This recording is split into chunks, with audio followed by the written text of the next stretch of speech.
आपका अपना channel India A1 news, जो रखे आपको A1। मित्रों नमस्कार। अपने बीच भारतीय जनता पार्टी के माननीय राष्ट्रीय प्रवक्ता डॉक्टर संबित पात्रा जी आपको संबोधित करेंगे। मेरा विनम्र निवेदन है माननीय संबित जी से कि आपको संबोधित करें। संजय जी बहुत धन्यवाद।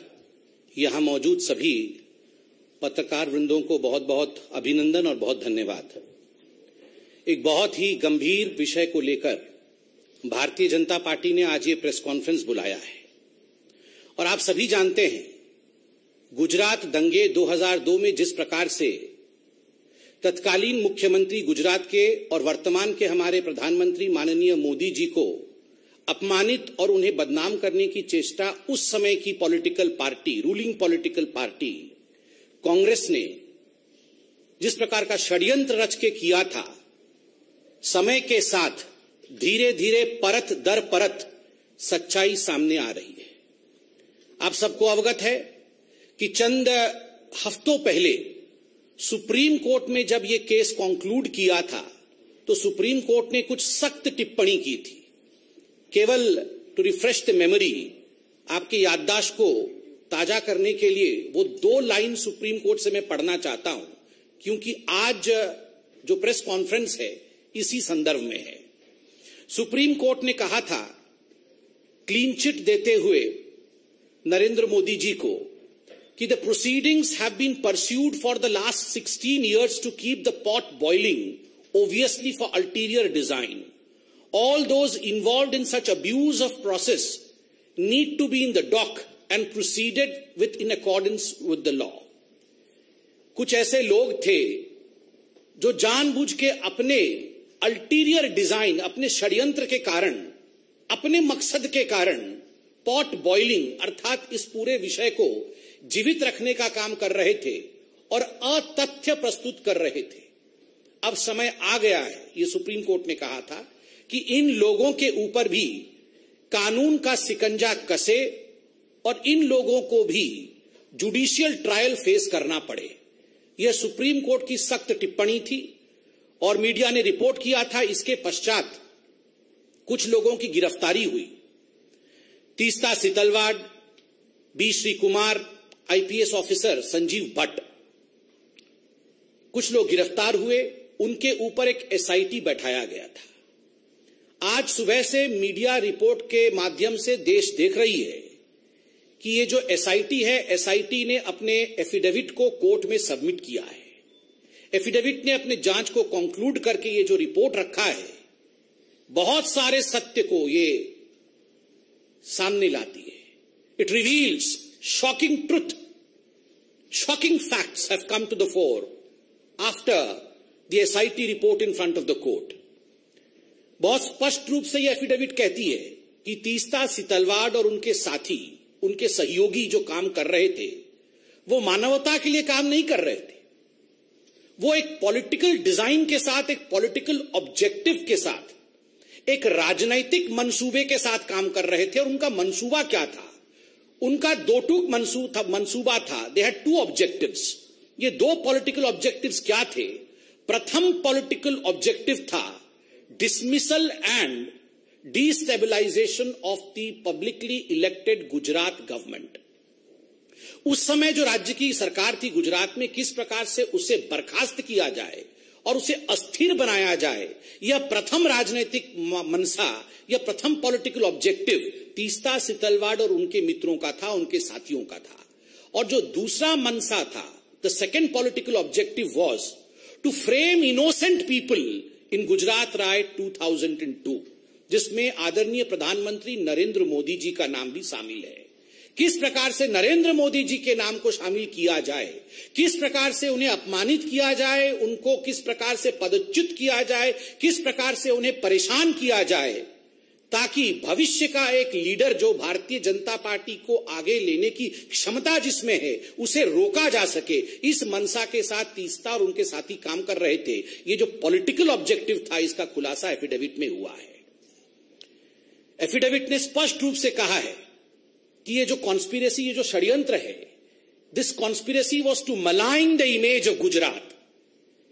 केवल नरेंद्र मोदी और केवल राजनीतिक दृष्टिकोण से नहीं, गुजरात किस प्रकार से इसमें उसके चित्र को मलिन किया जाए, इमेज ऑफ गुजरात को धक्का पहुंचे, यह षड्यंत्र भी तीस्ता सीतलवाड़ और उनके साथी कर रहे थे।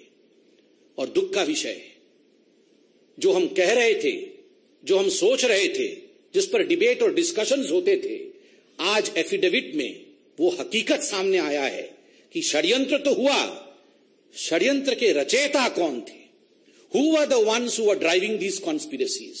अहमद पटेल, श्री अहमद पटेल, जो पूर्व के कांग्रेस के दिग्गज नेता, राज्यसभा के मेंबर ऑफ पार्लियामेंट और मुख्यतः chief political adviser to the then Congress president Sonia Gandhi.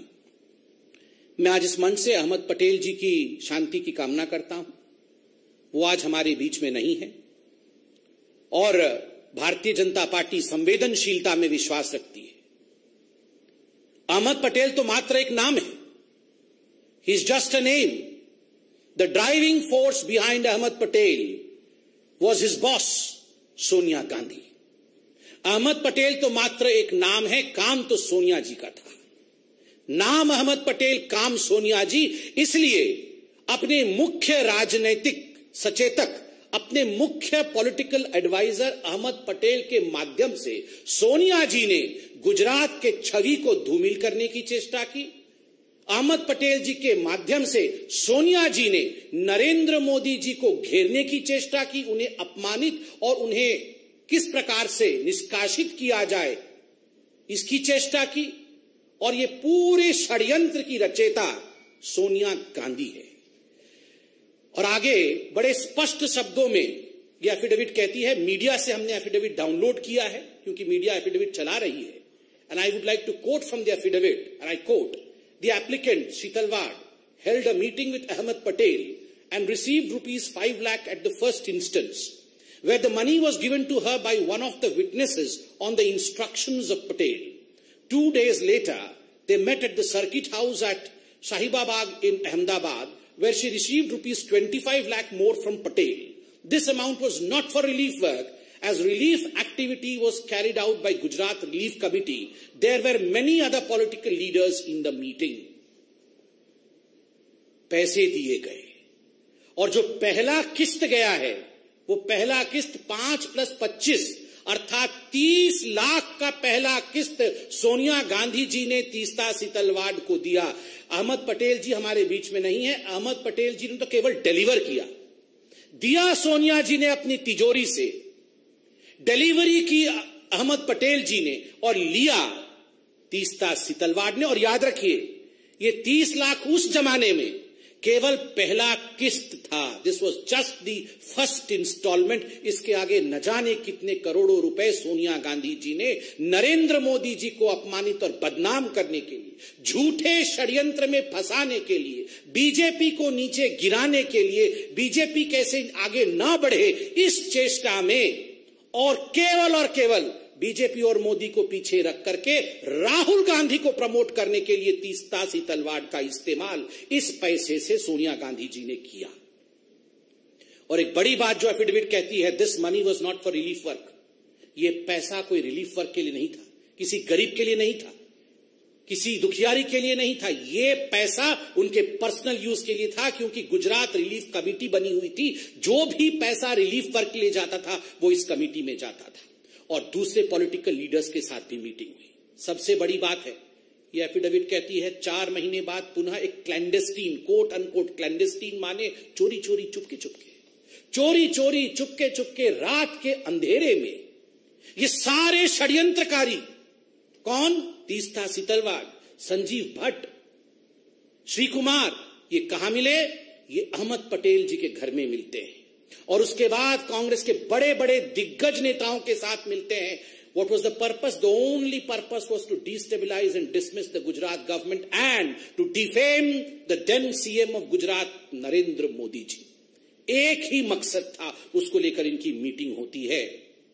आज जो रिपोर्ट आए हैं वो दिल को दहला देते हैं कि ये सब जो षड्यंत्र कर रही थी, जो मैलिशियस काम कर रही थी, तीस्ता सितलवाड़ इससे प्रसन्न होकर, अति प्रसन्न होकर सोनिया जी ने पद्मश्री दिया 2007 में तीस्ता सितलवाड़ को। केवल पैसे नहीं, पद्मश्री भी दिया गया।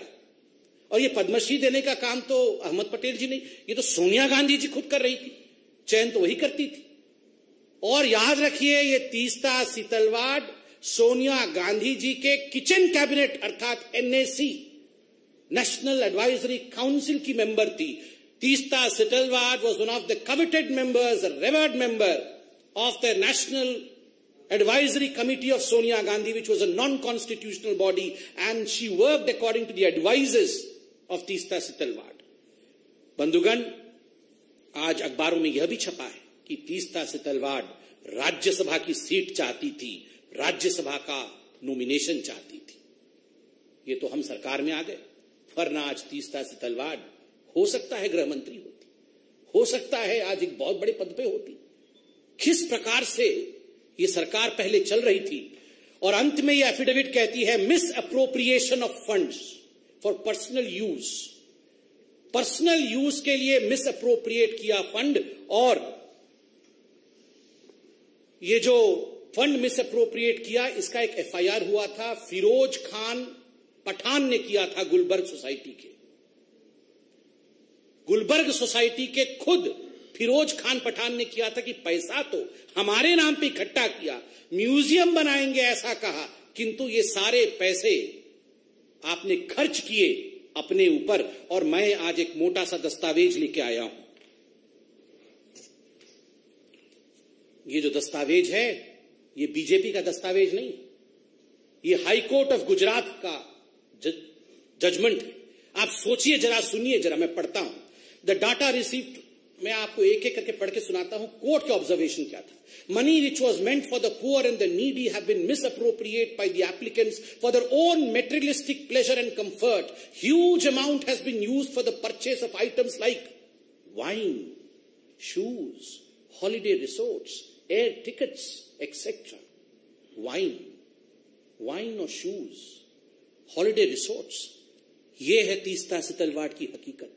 वाइन एंड शूज, रिसोर्ट्स, गरीबों के पैसे के ऊपर इस प्रकार का जुल्म। और सुनिए कोर्ट क्या कहती है।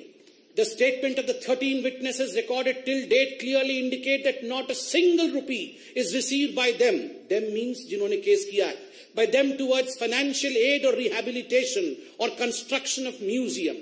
Investigation has revealed that it is only after the publication of interviews, photographs, articles relating to the Gujarat riots, and more particularly after the massive campaign in 2008 onwards for collecting funds for establishment of the Museum of Resistance for the Gulbarg Society, that the funds started flowing into the two NGOs in crores, 44% of which in Sabrang Trust and 35% to the CJP have been transferred into personal accounts. Crores were transferred into personal accounts, ये court कहती है। Having gone through the material on record, I have noticed, I means the judge, I have noticed something very shocking and at the same time extremely sad. मैं बहुत दुखी हूं, जज कह रहे हैं। There are serious allegations against the applicants of misuse and misappropriation of huge amount received by them through various donors. The money which should have gone to the poor and the needy appears to have been prima facie misused for their personal pleasure and comfort. Personal pleasure और comfort के लिए ये पैसा इस्तेमाल किया गया। बंधुगण, हमारी ये सरकार, मैं आज बीजेपी को भी धन्यवाद देता हूं। मैं तो एक बीजेपी का साधारण, हम दोनों जो बैठे हैं साधारण कार्यकर्ता हैं, मगर इस विराट पार्टी को आज हम भी धन्यवाद देते हैं। Not through vengeance but through patience we work. कभी भी बदले के भाव के साथ नहीं, धैर्य के साथ ये पार्टी काम करती है। और आज जो उक्ति हजारों करोड़ों साल से कहा जाता है, भगवान के घर में देर है मगर अंधेर नहीं, ये सारे एफिडेविट, ये सारे जजमेंट आज ये प्रूव करता है कि अगर धैर्य रख के काम किया जाए, बदले के भाव से काम नहीं किया जाए, तो ऊपर वाला भी, the supreme consciousness yields, he listens, और सच्चाई सामने आती है। Truth has the uncanny habit of revealing itself. It may be late but ultimately truth reveals itself.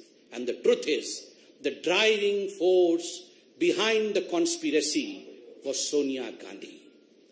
सच्चाई है कि जो ड्राइविंग फोर्स है, किस प्रकार नरेंद्र मोदी जी को अपमानित किया जाए, बदनाम किया जाए, बीजेपी को छल कपट करके समाप्त किया जाए, गुजरात में सरकार को वहां डिसमिस किया जाए, उसको किस प्रकार से अस्थिर किया जाए, गुजरात दंगे को लेकर राजनीति की जाए, इसके पीछे केवल और केवल एक व्यक्ति थी और वह है Sonia Gandhi, the president of the Congress party. Today we are wanting answers from none other than Sonia Gandhi.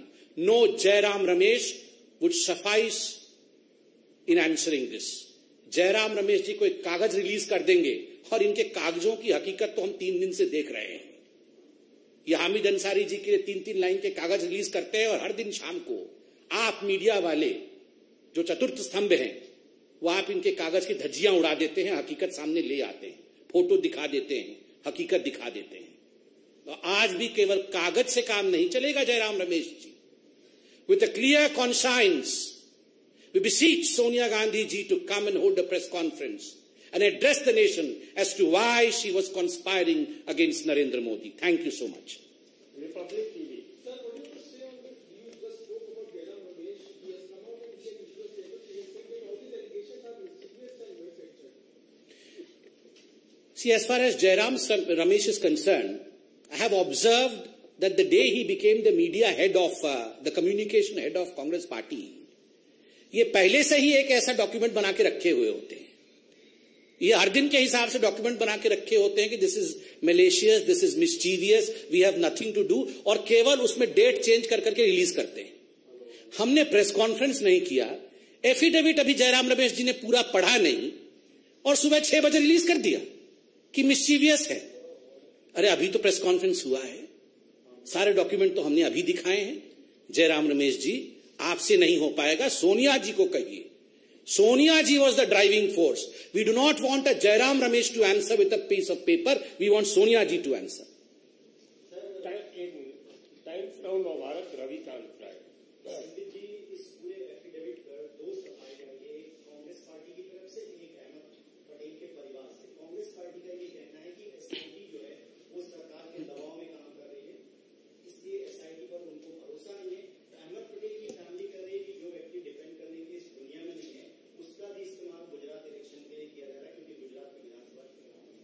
देखिए, पहला मैं उत्तर देता हूं जो आपका पहला प्रश्न था कांग्रेस पार्टी की सफाई को लेकर. मैंने अभी अंग्रेजी में भी कहा, मैं हिंदी में कहता हूं कि कांग्रेस पार्टी हर विषय पर यही उत्तर देती है कि ये दबाव की राजनीति हो रही है, एसआईटी दबाव में काम कर रही है. 2 हफ्ते पहले जब सुप्रीम कोर्ट ने जजमेंट दिया, सुप्रीम कोर्ट ने कहा keep the pot boiling for ulterior design. षड्यंत्रकारी पूरे इस षड्यंत्र में शामिल थे, तो क्या ये सुप्रीम कोर्ट दबाव में काम कर रही थी? कांग्रेस क्या कहना चाहती? ये पूरा देश दबाव में काम करता है?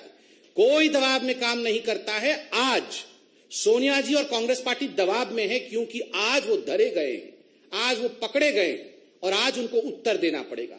जहां तक अहमद पटेल जी का सवाल है, देखिए, मैंने बहुत संवेदनशीलता के साथ कहा उनकी आत्मा को शांति मिले. ये अटैक अहमद पटेल पे नहीं है, क्योंकि अहमद पटेल तो केवल एक पॉलिटिकल एडवाइजर थे. He was just a pawn who was used in the hands of Sonia Gandhi. वो तो केवल एक माध्यम थे. षड्यंत्रकारी तो सोनिया गांधी है. उत्तर सोनिया जी को देना पड़ेगा. हम अहमद पटेल जी के परिवार का सम्मान करते हुए उनसे कोई उत्तर नहीं मांग रहे हैं. उत्तर सोनिया जी को देना पड़ेगा, जिनके एडवाइजर अहमद पटेल थे. He was just the medium through which Sonia Gandhi acted. Arun Singh.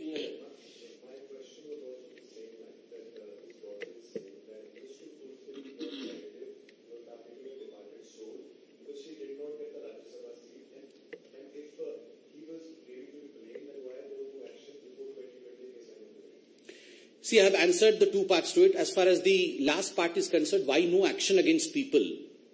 I have categorically stated and I have thanked the Bharatiya Janata Party that this party does not believe in vengeance. This party believes in fact. This party believes in patience. This party believes in a judicial process. This party believes in institutions which have been laid down by our forefathers constitutionally. हम लोगों को विश्वास है एक judicial प्रक्रिया के ऊपर, और इसलिए कुछ भी काम हम बदले की भाव के साथ नहीं करते. और इसीलिए किसी को घर से घसीट के लाना, किसी को गिरफ्तार करना, ऐसी प्रक्रियाओं पे हम विश्वास नहीं करते हैं। हम debate, discussion, investigation, courts, judicial process, इनमें विश्वास करते हैं।